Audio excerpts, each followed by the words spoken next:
Hei, mitä kuuluu? Hyvä huomenna. Minun nimi on Sunil Kharer. Olen 26-vuotias ja olen kotoisin Nepalista.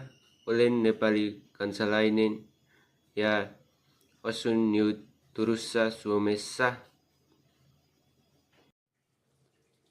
Minä puhun englantia, hindia ja myös vähän suomea. Minä äidinkieliä Nepalia.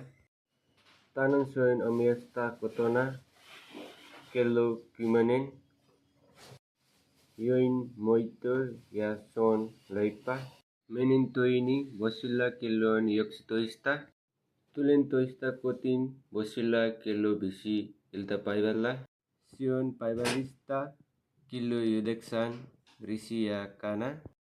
Menen nukumaan 11 illalla. Kiitos. Hyvää päivää.